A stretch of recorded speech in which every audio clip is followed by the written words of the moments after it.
O próximo princípio que a gente vai estudar é o princípio da anterioridade. Anterioridade tributária.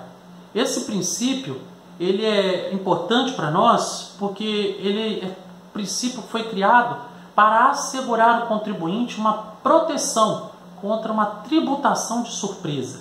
A anterioridade é a regra que protege o contribuinte contra eventuais, vamos dizer assim, cobrança de tributo de forma inesperada. É uma forma que o legislador trouxe, a Constituinte trouxe, para que o contribuinte, para que o cidadão pudesse se adequar para receber uma nova tributação, evitar que seja pego de surpresa. A anterioridade ela está prevista lá no artigo 150, inciso 3º, a linha B da nossa Constituição. E o que diz o artigo 150, inciso 3º, a linha B? É vedado à União, aos Estados, ao Distrito Federal e aos municípios cobrar tributo no mesmo exercício financeiro em que for publicado a lei que os instituiu ou que os majorou.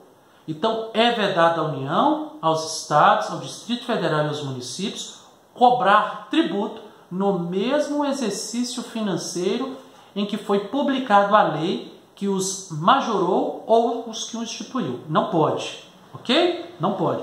Mas aí, professor, então como é que funciona a regra da anterioridade? Eu não posso cobrar no mesmo exercício financeiro. E quando que começa o exercício financeiro? Quando que se termina o exercício financeiro? Você vai ver que o Código da Constituição fala: é vedado à União, aos Estados, ao Distrito Federal e aos municípios cobrar tributo no mesmo exercício financeiro. Não pode, é vedado, não pode cobrar no mesmo exercício financeiro. Mas quando que começa o exercício financeiro e quando que termina? Porque os alunos têm, às vezes, assim, resposta imediata, por engano, equívoco, costumam falar assim: professor, a anterioridade diz, criou num ano, eu só posso cobrar no outro. Não é assim que a gente precisa entender. A gente tem que entender conforme a legislação está nos falando. E a lei fala que exercício financeiro, a Constituição não nos diz quando que começa o exercício financeiro e nem quando termina. A gente vai encontrar a resposta para isso lá no artigo 34 da Lei 43/20 de 1964. Porque você precisa compreender que esse artigo 34 ele é fundamental para a compreensão do princípio da anterioridade. E o artigo 34 diz que até que lei venha disciplinar, o exercício financeiro é igual ao ano civil. Por que isso é importante? Porque se a gente não soubesse que o exercício financeiro é igual ao ano civil, a gente poderia dizer o seguinte, que se eu criei um tributo em julho de 2019, eu poderia começar a cobrar no dia 30 de outubro de 2019. Mas vai falar assim: por quê? Porque a Constituição fala que eu não posso no mesmo exercício. Mas quando que começa e quando que termina o exercício? Eu vou falar para o meu aluno: olha, eu inventei que no meu exemplo, o meu exercício financeiro começou em 1º de janeiro e terminou no dia 30 de julho. E começa outro exercício em 1º de agosto e termina no dia 31 de dezembro. Então não ia virar uma bagunça se cada ente federativo estabelecesse quando que começa e quando que termina o exercício financeiro?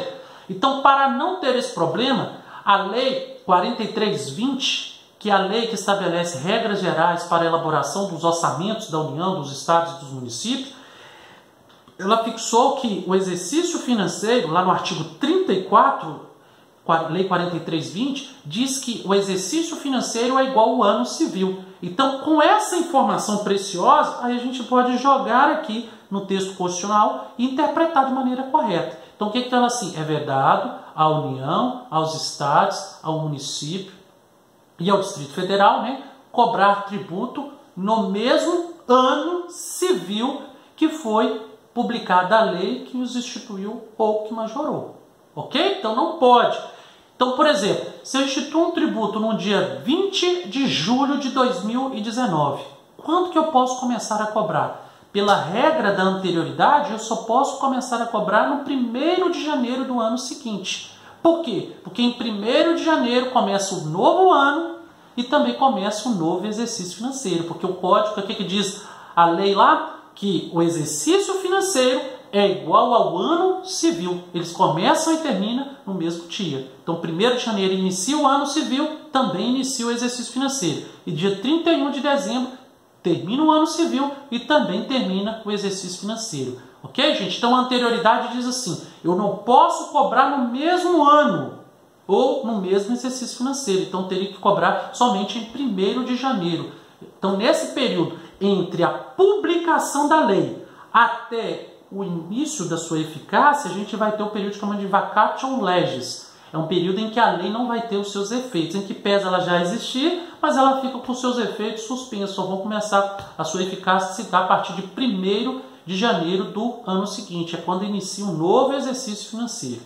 Mas existem, então, exceções ao princípio da anterioridade tributária? Existem, e a gente precisa conhecer essas exceções.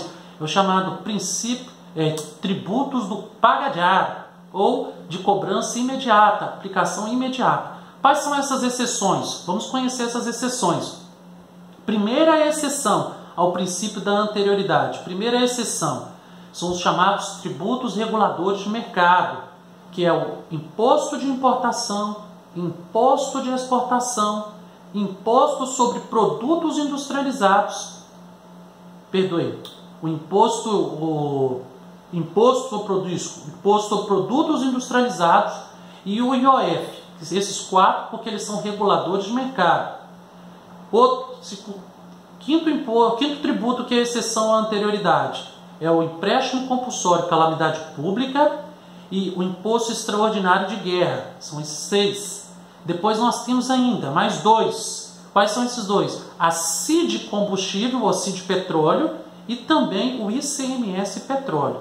Então, esses 8 casos são exceções ao princípio da anterioridade. Significa dizer que esses 8 tributos vão ter aplicação imediata, cobrança imediata. Professor, mas onde que estão essas exceções? Na Constituição, a própria Constituição. É só você ler o artigo 150, parágrafo 1º. Grifem isso na sua Constituição, 150, parágrafo 1º. Bem como o artigo 174, parágrafo 177, parágrafo 4º, inciso 2, da Constituição. E o 155, parágrafo 2º, lá da Constituição, salvo engano, é o inciso 12 da Constituição, que fala sobre a questão do ICMS combustível. Moral da história, vou repetir para vocês. O imposto de importação, o imposto de exportação, o IPI, o IOF, imposto extraordinário de guerra, empréstimo compulsório de calamidade pública ou de guerra, a CID petróleo, o CID combustível e o ICMS petróleo, tá bom? Esses 8 tributos são exceções ao princípio da anterioridade, ok? Próximo princípio que a gente vai estar falando aqui no próximo vídeo é o princípio da noventena.